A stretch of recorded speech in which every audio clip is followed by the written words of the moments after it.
We're already 2 weeks into the NFL season. You know what? Running backs got a lot of stats we break down and figure out who's worth starting and who's not. You know what the most impressive stat is right now? None of your starting running backs are hurt for the season yet. What do you mean yet? I mean, look, not going to happen. Totally not going to happen. No running backs are going to get hurt. All right, look, all those players you do have on your squad, let's figure out who's worth putting in your lineup for week 3. Why not start with those guys who are must starts? If you got them, you start them. Bijan Robinson, Saquon Barkley, Derrick Henry, Christian McCaffrey, Jonathan Taylor, Devon Achane, Josh Jacobs, James Cook.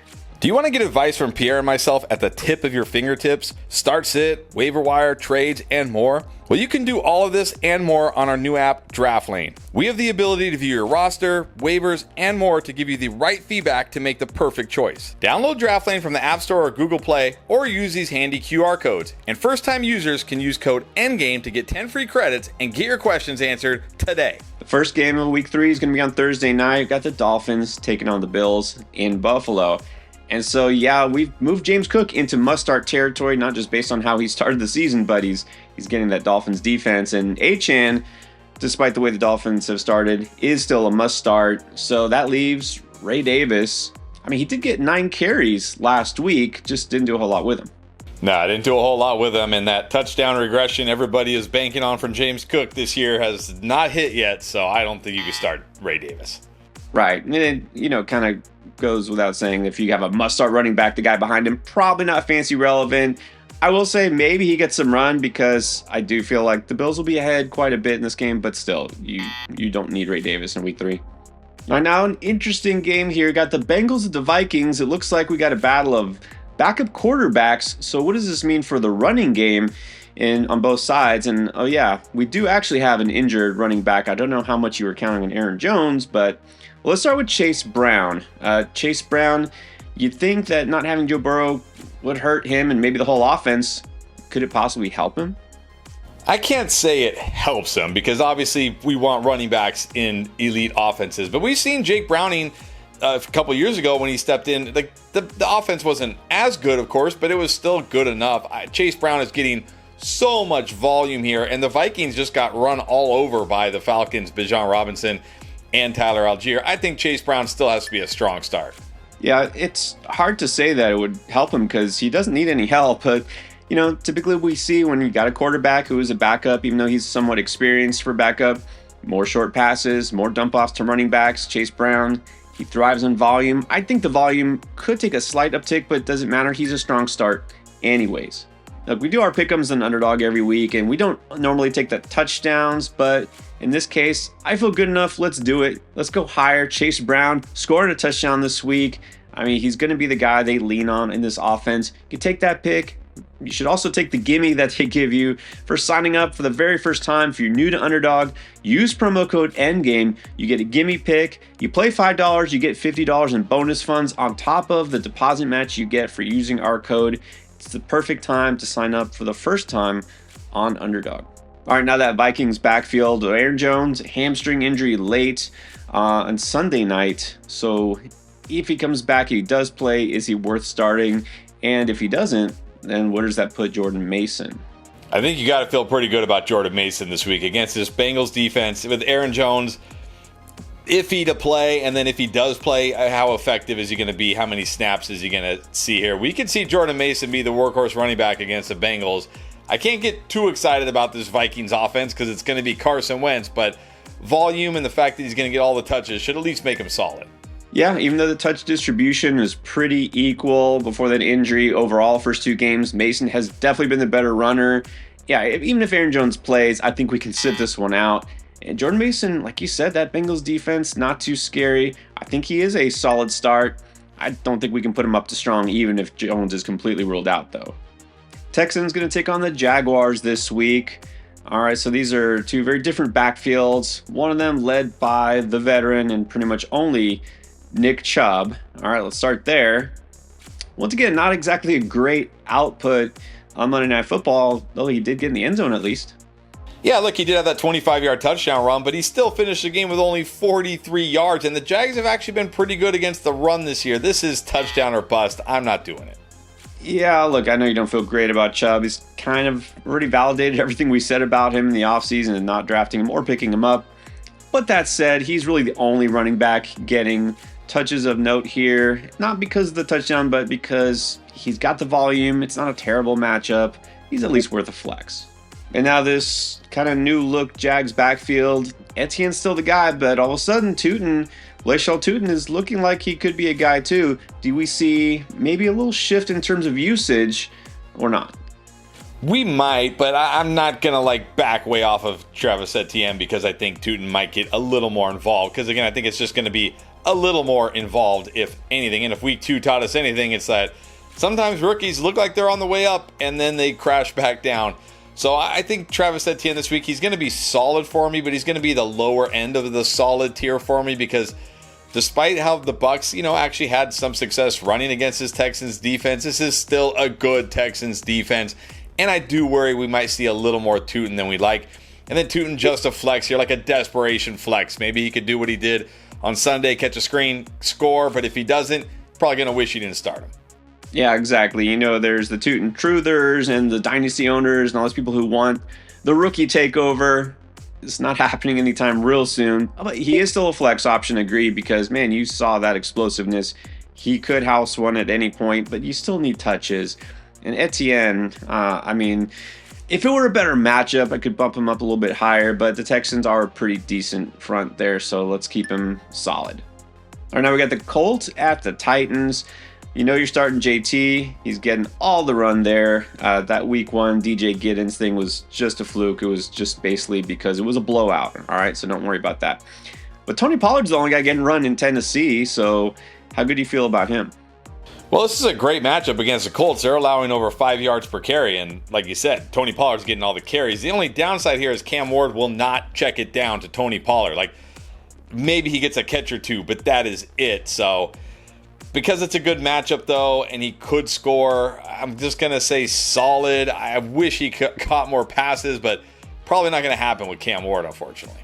Yeah, that's exactly right. Typically, a guy who's getting this type of volume owns the backfield share. You'd put higher in a pretty good matchup, but I'm worried also about the touchdown upside. Hasn't been there.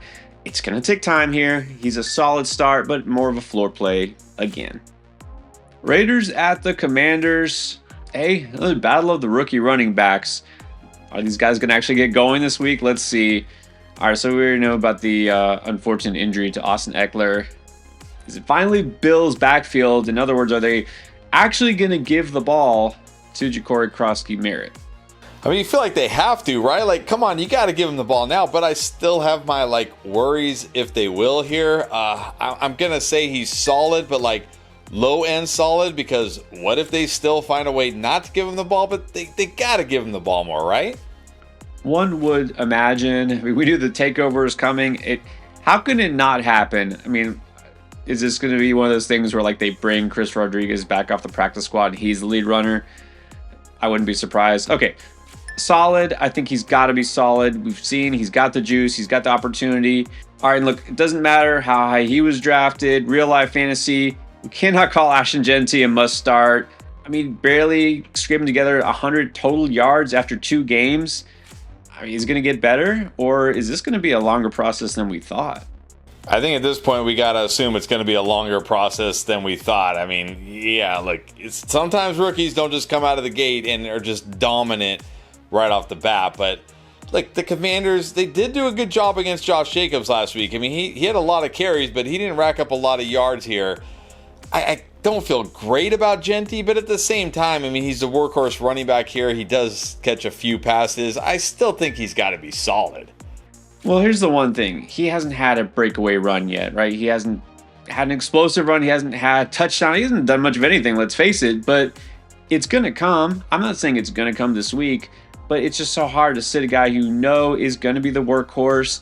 You know that big playability is in there. So at the very least, I think we got to put him as a solid start too. And if we got Bill as solid, got to keep Genty solid. Next up, Rams at the Eagles. No need to talk about Saquon Barkley. We do need to talk about Kyron Williams, at least we think we do, because maybe some of those rumors about them lightening his workload and seeing less touches and in red zone situations. Is it happening now? Blake Corum, is that touchdown just kind of an outlier, or is it the start of something? For now, I'm going to say it's an outlier. I mean, Blake Corum only had 5 carries in this game. Yeah, it's frustrating that one went for a touchdown, and he did have some nice long runs. I mean, he looked pretty good, but Kyren Williams still had 17 carries and 2 catches. He's still clearly the workhorse here. Now, this is not a great matchup against this Eagles defense, but at the same time, I can't drop Kyren out of the solid tier until I see like Blake Corum really start to eat into his workload, if it ever even happens. Yeah, exactly. We don't overreact ever. It would be less than ideal if Kyren Williams doesn't score as many touchdowns, because that's kind of the key to his fantasy success. But still, it's not like they're just pulling him from all goal line work. It's not like Blake Corum is, like the next Josh Jacobs. All right, so he's still a solid start. Don't panic. Blake Corum, you shouldn't be starting him based just on that. Falcons at the Panthers. Also, nothing to talk about with Bijan Robinson. He's still a stud. What about Chuba Hubbard? He's still the guy there, even though the offense just doesn't look that great. He is the guy. He's getting the touches. He's catching passes. I mean, he's giving you everything you want for a running back other than massive upside because of the offense he is in. But this is a very tough spot against this Falcons front. I mean, this defensive front looks really good through the first 2 games, but he's getting the volume. He could score. He catches passes. I'm going to say solid, but I don't know if this is his best game this week. Right, may not be his best, and we're still waiting for a big game. The good thing with Chuba is you don't have to sweat too much because he catches passes out of the backfield. He always has that pretty high floor, and they're not pulling him at the goal line or anything like that.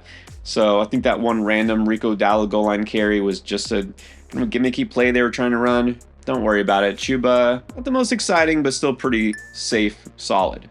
Now time for 2 of the more aggravating backfields in fantasy, the Steelers and the Patriots. Let's start with Pittsburgh. So we did see more Jaylen Warren this past game. Is it enough to make you want to start him in fantasy? And is Kenneth Gainwell still even a factor? Kenneth Gainwell? No, you can't start Kenneth Gainwell. Now, do I want to start Jaylen Warren? Not particularly, but I think you can start him as a flex. I mean, doesn't have a ton of touchdown upside, isn't getting like all the work here, isn't in a great offense, but he catches some passes, he breaks off some decent runs sometimes, he's flex worthy. I've said it before, I know I'm going to say it again, Jaylen Warren will probably just live in the flex range, doesn't have the greatest upside because the volume isn't going to be enough, the offense isn't quite good enough, but he'll do his thing and get you some points. And then New England, of course, it couldn't be the Travion Henderson takeover. It was the reverse. We saw all of a sudden Ramondre Stevenson getting receptions and carries and Henderson not doing any of that. What do we do now? Well, you can't start Henderson this week until we see this change. He was absolutely brutal in pass protection this week, which is, I think, what happened here. And this was supposed to be like something he was good at. So, look, that's going to get you off the field quicker than anything as a rookie if you can't block for your quarterback. So right now, I think you've got to sit him. I'm going to say Ramondre Stevenson, a good flex this week. I can't put him higher than that because it is the Steelers defense. It's Ramondre Stevenson. It's the Patriots. But if Travion Henderson is going to take a back seat to Ramondre, he's got to at least be a flex. He's the more talented runner. We know this. He's a great pass catcher. But yeah, you're right. It's going to take longer for Henderson. With an old school coach like Mike Vrabel, it's not going to fly. Look, if anything, maybe another lackluster game makes Travion Henderson a nice buy low. Right now, he's barely a flex just because he still does have that home run potential. Ramondre Stevenson, I really don't want to be starting Ramondre, but I think he's got to at least be a flex if Henderson's a flex. All right, now Packers at Browns, 2 very different backfields here as well. You got a proven stud. No doubt you start Josh Jacobs. A lot of doubt whether you start either of the rookies in Cleveland. You got Quinshon Judkins and Dylan Sampson. I can't actually believe that we saw Judkins not only just step in and lead the team in carries, but look pretty good despite not practicing at all. Exactly. I mean, this guy only played 19 snaps and had 13 touches. It's like every time they put him out there, it was to touch the ball. You got to think he's going to play even more snaps this week, get even more touches. It's a brutal spot, though. We talked about it on the stream last week. The Packers, this is a defense kind of to avoid. But at the same time, if he's going to get this kind of volume, he's got to at least be worth a flex start this week. And then Dylan Sampson, I mean, this guy can't catch a touchdown pass every week. I'm not taking a chance on him against the Packers. I'm sitting Sampson. Yeah, I'm feeling like I wasn't high enough on Judkins now, but I'm also feeling like I really wish that he landed in a better spot. Imagine what he could do on a pretty good offense with a path to touches. As it stands, he can't be more than a flex in this matchup, especially. And Dylan Sampson, just there's no upside here. Next matchup, we got the Jets taking on the Buccaneers. Two talented running backs here, but not must starts, at least not anymore. All right, let's start with Breece Hall. Yeah, all right, Jets, we see you. We got two very different outputs here from this offense. What do you expect from Breece Hall and the gang? Keep in mind, Justin Fields, we still don't even know if he's going to play. Yeah, we don't know who the starting quarterback is at the time we're recording this. And we don't even know what Jets offense we're going to get, right? Week 1, they look like the greatest offense in the league. In week 2, literally like one of the worst offensive performances we've ever seen. Bucs do have a good run defense. Vita Vea in the middle there. I know Breece is getting the touches, but man, after what we saw last week going against this Bucs defense, I'm just going to put him in the flex range this week. I'll say he's one of the stronger flexes, but just a flex. Well, I will say I think this matchup is kind of in the middle. You know, the Buffalo Bills put it on them, right? They pretty much put the Jets in their place in that same division. They're proving that they're the only team to beat. I don't feel that the Bucs are going to stomp the Jets. I don't want to overreact to last week, just like we don't definitely want to overreact to week 1. I think that he still is a solid pick here because he's got that upside. Now, if Justin Fields is out, that worries me a little bit, but not too much because Tyrod Taylor is a solid veteran quarterback, so I think Breece is still solid. All right, now the Bucs, and got to address Bucky. Not a must start anymore. Got to be a little concerned maybe, right? Less than 4 yards per carry so far after 2 games, and giving up a goal line touch to Rachaad White late in the game when it was on the line. Does this make you nervous? I think it's got to make you a little nervous. I mean, we talked about it all offseason. That efficiency is hard to maintain year over year. Maybe he gets back to that. But we also talked about Rachaad White potentially having a role here, and then he had that groin injury. He looks fully healthy now, and he had some nice runs in that game, and of course, the game-winning touchdown there at the end. So, that being said, I'm not sitting Bucky Irving yet. Like, he's catching passes still. He's still getting a ton of volume. I think he's got to be a strong start, but I will say I feel good enough about Rachaad White now that I think if you need to, you can flex him. Yeah, look, I'll be honest. I had Rachaad White as just kind of another boring sit, not enough upside. But if he's actually getting touches now again, I'm not saying it's going to be like a 50-50 split all of a sudden, but got to remember, Liam Cohen is not there anymore. Maybe some things changed just enough. All right, so I'll slide Rachaad White in as a flex option, but Bucky Irving, like, I'm not going to overreact here. This Jets defense just got carved up by James Cook. I think he's still a strong start. Now an AFC West showdown between the Broncos and the Chargers.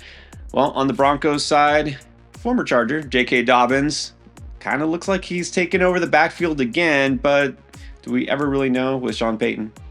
I think we do. I mean, this is 2 weeks now where it's obvious that Sean Payton trusts J.K. Dobbins, and this is a revenge game from last year. He looked much better in week 2. I think he's got to be solid this week, and R.J. Harvey, too soon. You can't put him in your lineup.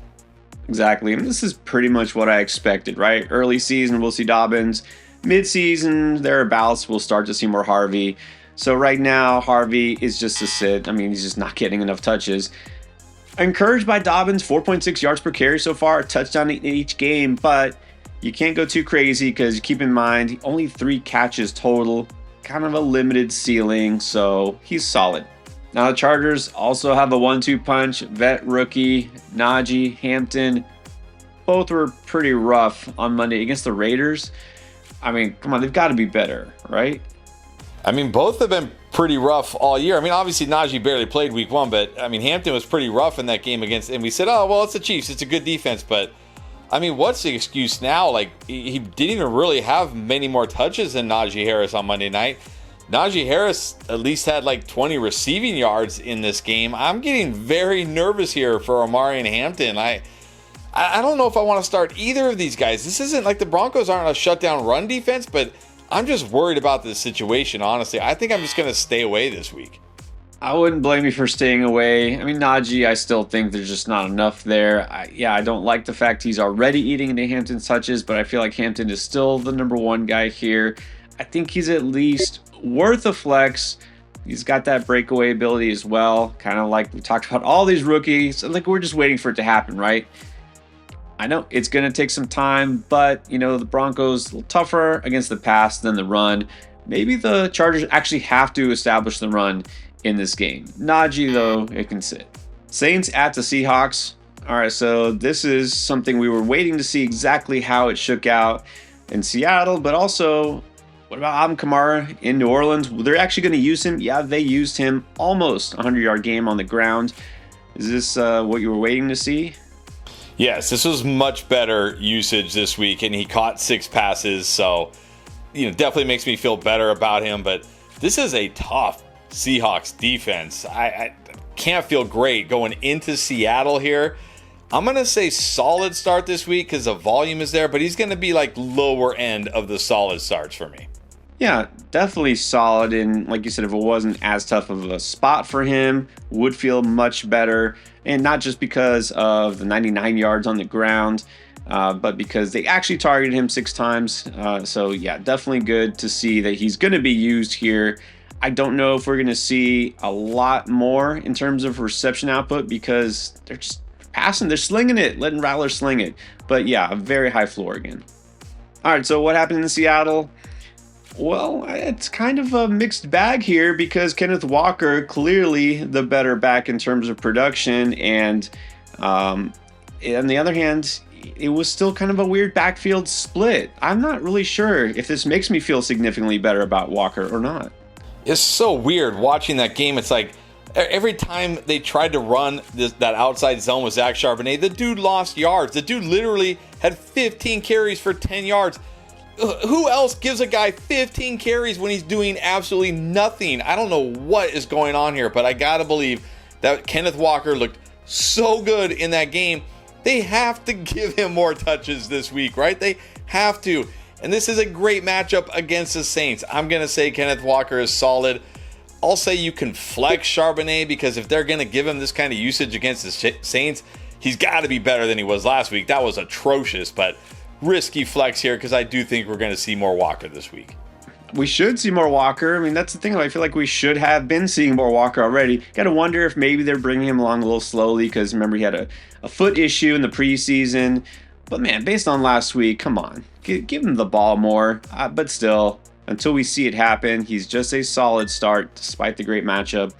Zach Charbonnet, I not just because he wasn't good on the ground last week, but I just don't see the ceiling there for him. As Walker continues to get better, I'm just going to say you shouldn't have to start Charbonnet. Now let's talk Cowboys at Bears. All right. Javonte Williams is pretty much the guy there in Dallas as of right now. I know Miles Sanders scored a touchdown, but does that really matter? No, it doesn't matter. I mean, Javonte looks great. Now he gets the Bears. This Bears defense that looks terrible. Is this guy going to win leagues this year? I mean, I don't know. He might. I called him a league winner last year. I guess I was 1 year too soon on the Javonte Williams league winner, but he's got to be a strong start in this matchup. And Miles Sanders, I know he scored last week, but I can't do it. Didn't call that at all as far as Javonte. Look, I didn't think I'd get it here, but here we are. He's got to be a strong start. Maybe he will score a touchdown every game. Against the Bears defense, yeah, you almost have to roll him out. Now in the Bears offense, you don't feel quite so great, but DeAndre Swift still is getting the touches. He's still catching passes. What do you do with him? I think he's got to be solid this week. It's a good matchup against the Cowboys. I will say, Mon guy got a little closer. It was 12-7 in that game. Maybe that was because they were getting blown out late and they just took Swift out. I'm not sure. I didn't watch the end of that game, to be honest. But Swift is the guy here getting most of the touches. That Cowboys defense doesn't scare me. He's got to at least be solid.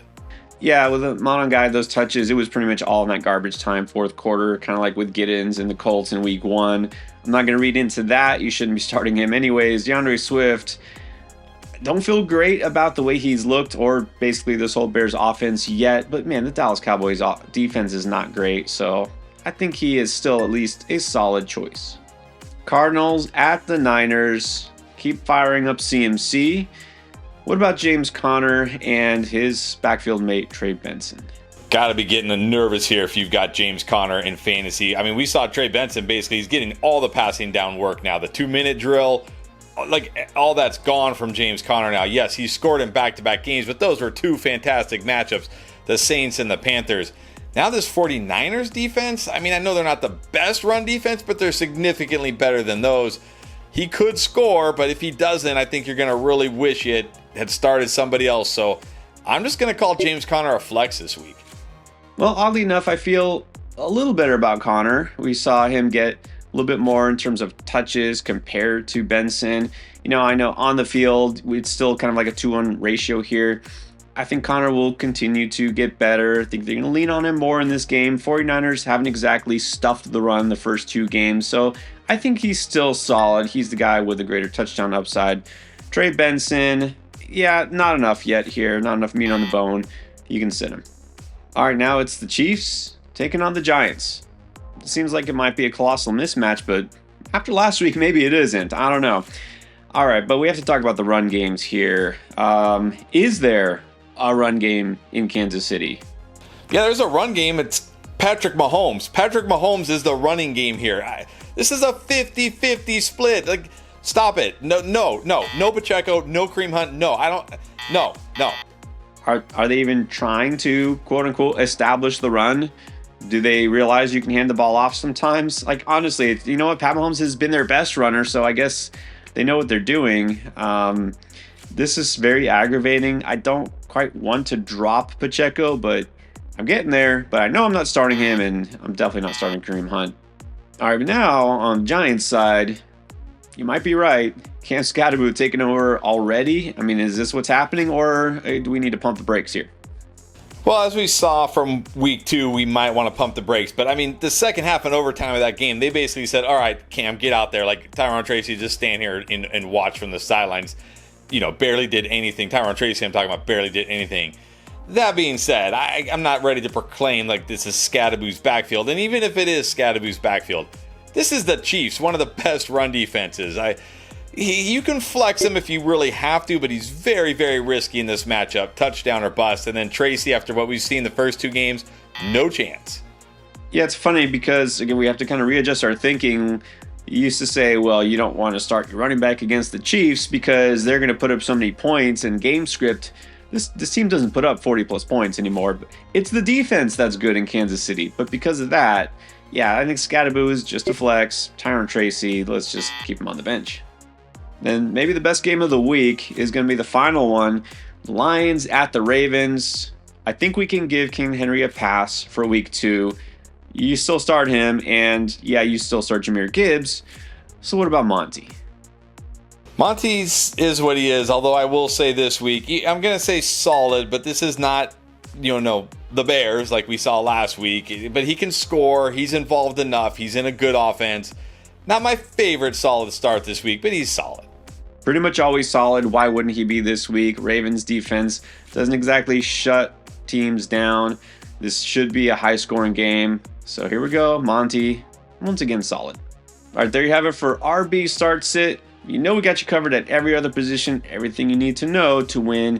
It's going to be right here in this playlist.